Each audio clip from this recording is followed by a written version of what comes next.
Hi, in this video I'm going to give you some hints on how to learn natural deduction.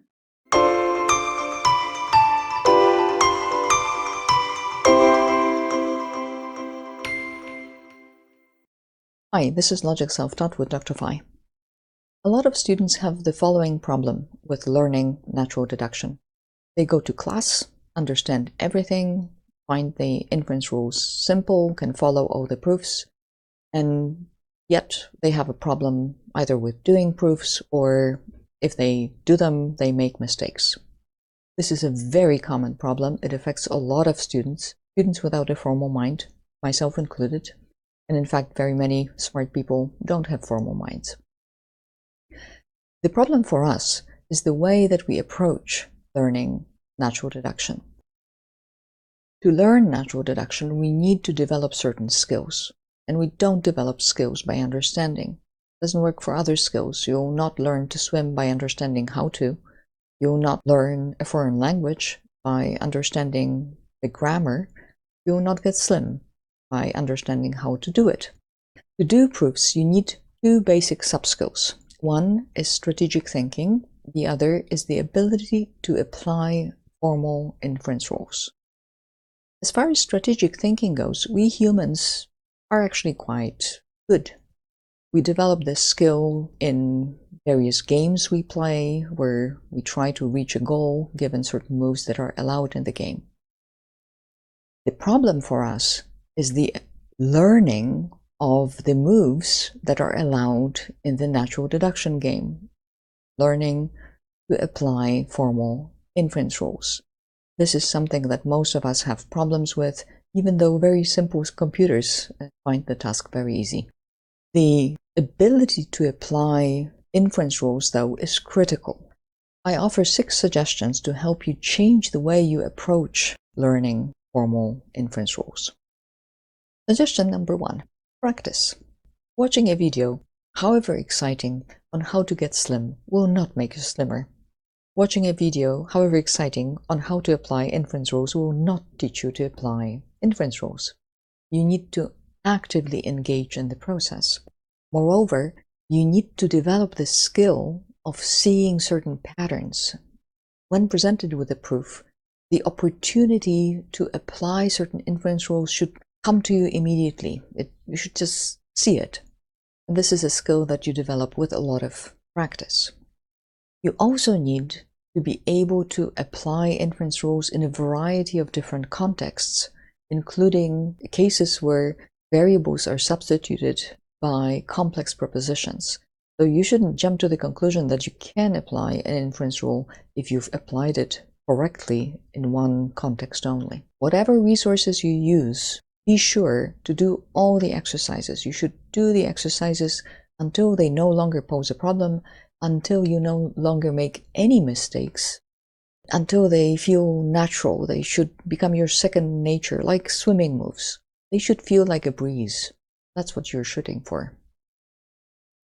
Suggestion number 2, identify and welcome your mistakes. When you do the exercises, you need to check whether you have made any, even one, mistake. You need to check your answers against the solutions. I actually often find that some students have a problem with that. They have a problem with admitting that they could make a mistake at such a simple task as applying an inference rule. Well, most of us have that problem. It's only natural for people without a formal mind. Look at other skills. Think about learning a foreign language. We often make mistakes when we learn a foreign language, but the task is simple. It's a question of saying the right words in the right order. The point, of course, is not to make the mistakes, but in order not to make them, we must first identify them.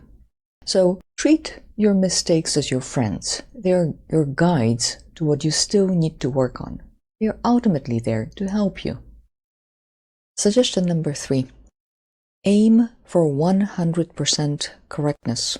This is critical and will require you to change your study habits.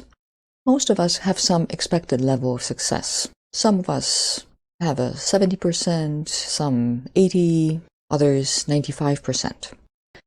It doesn't matter what your up-to-date level of success has been. You need to recalibrate your benchmark to 100% correctness. Nothing else will do. In logic, mistakes accumulate and actually grow. A single mistake that may allow you to do well at an early stage may actually cause you to fail at a later one. So you really need to aim for 100% correctness. And here the analogies I used with other skills will not do, because learning formal inference rules is a formal skill. But think of another one. You'll not play a chess game unless you know exactly, 100% exactly, how the chess pieces move. Suggestion number 4. Pace yourself. Don't try to learn all inference rules in one day. After all, we wouldn't even dream of learning to do a somersault, learning to swim, or learning a foreign language in one day.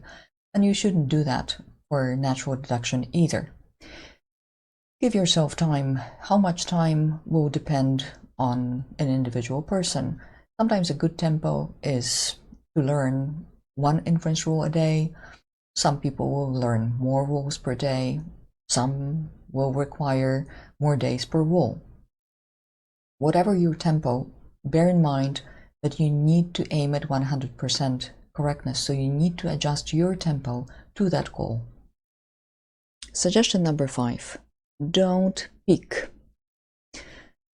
I've said that it's critical for you to have the solutions so that you can check whether you have made mistakes. But you must resist the temptation to actually turn to the solutions pages and study them very carefully with very deep understanding. Recall, the point is not to understand. The point is to develop the skills, and you don't develop skills by understanding, not even understanding very deeply. Look, peaking is like watching your friend getting slim on a diet. She can do it, but it doesn't mean you can until you actually try. The final piece of advice: believe in yourself. You can do it. Don't be too scared. Don't be too self-confident either. Don't get discouraged. Don't get discouraged by the mistakes you make, by the fact that your friend has done it quicker. Learning inference rules is an individual matter, just like learning a foreign language.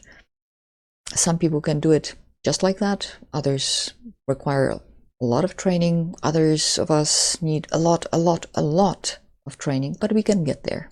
With a lot of motivation, systematicity, and hard work, you will succeed. You also need humility, self-honesty, and courage to face up to the fact that you will make mistakes, and you need to train yourself not to make them. But you can do it.